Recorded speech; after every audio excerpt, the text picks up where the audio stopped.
हूँ। मेरे अकाउंट के अंदर कुछ ट्रेड चल रही होती है जो मेरी सारी लॉस पे गई होती है, क्योंकि उस दौरान बिटकॉइन नीचे गया हुआ था। वो सारी ट्रेड मेरी लॉस में क्लोज करता है, मेरी फ्यूचर्स की ट्रेड सारी लॉस में क्लोज करता है, मेरा पर्सनल नुकसान करता है। सारे टोकन जो मेरे पास डॉज, बिटकॉइन, इथेरियम, मेरे पास दर्जनों टोकन और पड़े हुए थे, वो सारे क्लोज करके उसको यूएसडीटी में खुद कन्वर्ट करता है और वो कहता है कि ये यूएसडीटी ट्रांसफर कर। मैंने कहा सर इसकी क्या वजह है, आपने मेरा पर्सनल लॉस भी कर दिया है। कहता है कि तुझे अपना मसला हल करना है या नहीं करना। मैंने कहा कि सर लेकिन ये 3,26,000 यूएसडीटी आपने ट्रांसफर क्यों करना है? जो भी आपकी इन्वेस्टिगेशन है आपके सामने, अकाउंट मैंने आपको दे दिया, उसका जीमेल मैंने आपको दे दिया, पासवर्ड मैंने आपको दे दिया, आपने ट्रांसफर इसको क्यों करना है? कहता है तुझे जितना कह रहे हैं उतना कर। मेरी 15 मिनट उनके साथ बहस चलती रही कि सर ये पैसे ज्यादा है, मुझे आप थोड़ी सी इसकी एक्सप्लेनेशन दे दें ताकि मैं मेंटली रिलैक्स रहूं, मुझे थोड़ा सा बता दें कि ये ट्रांसफर आपके पास क्यों करना है। वो मुझे आगे से यही कहता था कि यार लगता है तुझे अपना मसला हल करने का शौक नहीं है। बीच में उसने मुझे बहाने लगाने शुरू कर दिए, यार क्योंकि तू हमारी कस्टडी में है कि तेरा अकाउंट कहीं हैक ना हो जाए, जब तू यहाँ से फारिग होगा तू मुझे बता दी, मैं तुझे सेंड कर दूंगा। आईओ ने मुझे इस तरह की कहानी सुनाई शुरू कर दी। उसने मुझे एक अपना वॉलेट एड्रेस दिया, उसने कहा कि ये सारे पैसे इस पे ट्रांसफर कर। इसने मेरे से जबरदस्ती मेरा फेस आईडी, मेरा ऑथेंटिकेटर सारा लगा के इसने मेरे से जबरदस्ती 3,26,000 यूएसडीटी, जिसकी पीकेआर के अंदर वैल्यू बनती है 9 करोड़ पाकिस्तानी रुपया। अब जिस अकाउंट में उसने ट्रांसफर किया, क्या वो एफआईए का अकाउंट था? नहीं। क्या वो एनसीसीआईए का अकाउंट था? नहीं। क्या वो पंजाब हुकूमत, सिंध हुकूमत या किसी केपी की हुकूमत या किसी भी गवर्नमेंट के इदारे की हुकूमत का अकाउंट था? नहीं। क्या वो नैब का अकाउंट था? नहीं। क्या वो स्टेट बैंक का अकाउंट था? नहीं। क्या वो कोई ऐसा अकाउंट था जो कोर्ट की तरफ से जिसकी अप्रूवल मिली हो? नहीं। वो मेरे आईओ असिस्टेंट डायरेक्टर शुएब रियाज साहब का अपना पर्सनल अकाउंट था, जिसके अंदर इन्होंने मेरे 9 करोड़ रुपया एस्टिमेटेड ट्रांसफर किए। ट्रांसफर करने के बाद उन्होंने वापस मुझे हवालात में बंद कर दिया। कोई रिसीविंग नहीं दी, मुझे उसकी कोई रीजनिंग नहीं दी, कोई सबूत ही नहीं है इस चीज का कि इन्होंने अपने पास ट्रांसफर किया। 8 बज जाता है, 9 बज जाता है, 10 बज जाता है, 11 बज जाता है, मेरे से सोया नहीं जाता। एक ऑफिसर एक मुलजिम को छोड़ने आते हैं हवालात, मैं फटाफट उठ के उससे पूछता हूँ, मैंने कहा सर आपके इस एनसीसीआईए इदारे के अंदर जब कोई क्रिप्टो का कोई रोला चलता है, कोई यूएसडीटी का कोई रोला चलता है, तो उस पे क्या होता है? क्या उसको ट्रांसफर कर लिया जाता है? कहता मैंने कभी ऐसा सुना तो नहीं है। कहता क्यों, क्या हुआ है? मैंने उसको बताया।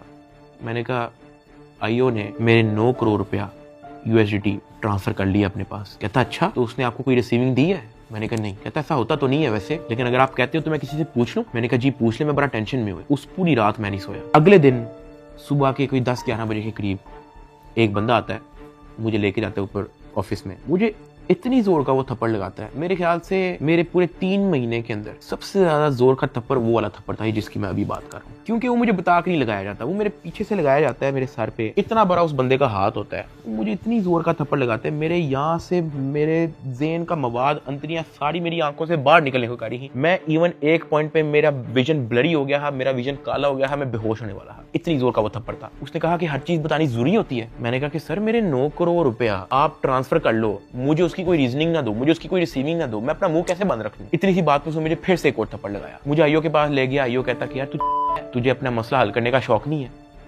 एडिशनल साहब बहुत नाराज है। मैंने कहा सर आपने 9 करोड़ रुपया मेरा ले लिया है, अभी मैं बात कर ही रहा था तो उसने इशारा किया कि इसको बंद कर दो। अब मुझे बंद कर दिया वापस हवालात में। कुछ टाइम के बाद जब मुझे फिर से इन्वेस्टिगेशन के लिए लेके गए तो ये जो मेरी 9 करोड़ रुपया जो इन्होंने ट्रांसफर किया है 3,26,000 यूएसडीटी, ये बात पूरे डिपार्टमेंट के अंदर फैल चुकी थी। हर प्राइवेट मुलाजिम को पता था, हर ऑफिसर को पता था, हर आईओ को पता था, डिपार्टमेंट में हर एक बंदे को पता लग गया था कि ये इतनी बड़ी अमाउंट जो है वो शुएब रियाज आईओ के अकाउंट में ट्रांसफर हुई है। आईओ ने सोचा इसने बात आउट कर दिया है, सबको पता लग गया है। इन्होंने फटाफट क्या किया, उसकी रिकवरी डाल के कोर्ट में पेश कर दिया कि ये देखो हमने ये पैसे बरामद किए हैं इससे, जबकि उन्होंने बरामद की इंटेंशन से वो ट्रांसफर अपने पास नहीं किए थे। इनकी ये इंटेंशन थी कि पैसा हम अपने पास ट्रांसफर कर लेते हैं, फिर इसमें से कोई इसको 20-30% वापस देके इससे डील करेंगे, ये इनकी शुरू की इंटेंशन थी। लेकिन मैंने डिपार्टमेंट में बात आउट कर दी, मैंने मार खा ली इसके बदले। मैंने कहा मुझे मारो जितना मारना है। डिपार्टमेंट में बात आउट कर दी, ये लोग घबरा गए, इन्होंने फटाफट कोर्ट में रिकवरी डाल दी, जिसकी वजह से मजबूरन एडिशनल डायरेक्टर सरफराज चौधरी साहब को दर्जनों पॉडकास्ट मजीद देने पड़े कि 3,26,000 हमने इस बंदे से बरामद कर लिया है, जबकि वो बरामदी की नीयत से ट्रांसफर नहीं किया गया। हाँ वो तो मैंने डिपार्टमेंट में बात आउट कर दी, तो फिर आपको स्टोरी बनानी पड़ी इसकी। 3,20,25,000 यूएसडीटी कोर्ट ऑफ लॉ में सबमिट कर दिए। जब मुझे इन्वेस्टिगेशन के लिए फिर से लेके गए तो वहां पे एक और बंदा आया था अपने काम से, मैं आप लोगों को उसका नाम तो नहीं बता सकता, लेकिन हम लोग उसका नाम रख लेते हैं बिग ब्रदर। ये बिग ब्रदर जो है आपने वीडियो के एंड तक याद रखना है। वो अपने किसी काम से आया था, उसने मुझे देखा, उसने मेरे से पूछा कि यार डक्की तेरे पे केस क्या है? मैंने कहा एप्लीकेशन प्रमोशन का केस है। तो कहता कि तेरा मैटर कहाँ तक पहुंचा है? मैंने कहा कि मैं तो पूरी तरह ताउन कर रहा हूँ, मैं तो सब कुछ इनको दे चुका हूँ, मुझे नहीं पता कि इनको अब मेरे से और क्या चाहिए, लेकिन मैं तो पूरी तरह इनके साथ कोऑपरेट कर रहा हूँ। तो कहता अच्छा ऐसा उसे सर हिलाया और कहता कि क्या ये लोग तेरे से कोई पैसे भी मांग रहे हैं? अब क्योंकि मैं उस बंदे को पहली बार मिला हूँ, मैं नहीं जानता कि वो कौन है, मैंने उसको कहा कि नहीं, मेरे से कोई पैसे नहीं मांग रहा। उसने ऐसे सर हिलाया, कहता अच्छा चल ठीक है, अच्छा लगा तेरे से मिलके। वो अपने कामों में लग गया। खैर मेरी इन्वेस्टिगेशन के बाद उन्होंने फिर से मुझे जेल में हवालात में बंद कर दिया। इन्होंने अपनी पूरी कोशिश की कि हम इससे पैसे लें, हम इससे पैसे का पूछें। जब इनको आइडिया हुआ कि मैं इनको किसी भी तरह से एंटरटेन नहीं कर रहा, इन्होंने बहाने से मेरी फैमिली को बुला लिया। अरूब और मेरी अम्मा, उनको ये कह के बुलाया गया कि मेरी उनके साथ मुलाकात है। मुझे जब हवालात से ऊपर लेके गए तो अरूब बैठी हुई थी और उसकी इंटेरोगेशन हो रही थी। उसका मोबाइल जो है वो इन्वेस्टिगेशन ऑफिसर के हाथ में था। तो मैंने इन्वेस्टिगेशन ऑफिसर शुएब रियाज साहब से पूछा कि ये आपने इनका मोबाइल क्यों लिया है? तो कहता कि इन पे भी FIR होगी। तो अरूब घबरा गई। उसने कहा मेरे पे FIR क्यों होगी? उसने कहा कि आपने तो हमें साथ से मिलने के लिए बुलाया है, मुझे और मामा को, के साथ से मुलाकात हो जाएगी। तो कहता कि नहीं, FIR हो ना हो, ये जो आपके शोहर की FIR है इसी में बड़ी जगह है, हम आपको इसी में नामजद करेंगे। अरूब घबरा गई। मैंने अरूब की तरफ देखा, मैंने अरूब की तरफ इशारा किया कि मैंने कहा बस बिल्कुल चुप होके बैठ जाओ, बस ये वक्त गुजारो, बस इस वक्त हम कुछ नहीं कर सकते। खैर वो अरूब से कुछ क्वेश्चन उन्होंने पूछने शुरू कर दिए। मैंने यही कोशिश की कि मैं जल्दी से जल्दी अरूब को वापस भेज दूं घर। उसका मोबाइल वापस मिले ना मिले डजंट मैटर, वो घर जाए। आईओ ने अरूब का मोबाइल रख लिया। मैंने अरूब को कहा कि अब तुम घर जाओ, तुमने वापस नहीं आना। जब अरूब घर गई है तो उसने जब वकीलों से डिस्कस किया तो वकीलों ने कहा कोई बात नहीं, हम प्री अरेस्ट बेल करवा लेंगे। तो अरूब ने कहा ओके। अगले दिन उन्होंने जाके प्री अरेस्ट बेल करवा ली। जब उन्होंने प्री अरेस्ट बेल करवाई तो प्री अरेस्ट बेल की खबर पहुंच गई इदारे में, NCCI ऑफिस में, आईओ के पास और सरफराज चौधरी एडिशनल डायरेक्टर के पास। इन्होंने फिर से मुझे कहा कि अपनी फैमिली को मीटिंग के लिए बुलाएं। मैंने घर वालों को कॉल की क्योंकि उसकी प्री अरेस्ट बेल हो चुकी थी। मैंने कहा चलो अब इसको खतरा नहीं है और इसका मोबाइल भी उनके पास है, तो I think it's not a big deal, मैं बुला लेता हूँ। ऑफिसर्स ने जो है मेरे घर कॉल करवाई। मैंने कहा कि अम्मा वो बड़े अफसरान, एडिशनल डायरेक्टर और इन्वेस्टिगेशन ऑफिसर्स बुला रहे हैं, तो बाकी घबराएं ना, कोई इस तरह कोई नेगेटिव मीटिंग है इस तरह का कुछ नहीं है, तो आ जाए। मेरी माँ और अरूब प्री अरेस्ट बेल करवाने के बाद एडिशनल डायरेक्टर रूम में आ गए। सरफराज चौधरी साहब कहते जतोई साहिबा आप अपने आप को क्या समझती हैं, आपने प्री अरेस्ट बेल करवा ली है? तो अरूब ने कहा जी।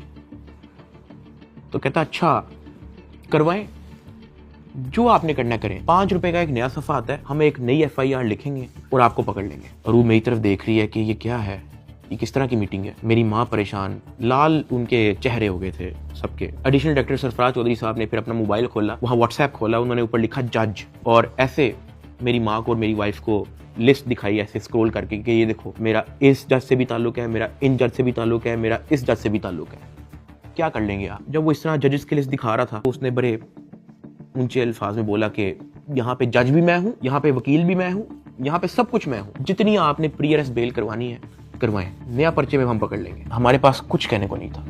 मैंने वहाँ पे सिर्फ सर को कहा कि जी सर आप सही, बिल्कुल सही कह रहे हैं। मैंने अपने घर वालों की तरफ देखा, मैंने उनको इशारा किया कि प्लीज वक्त गुजारें बस।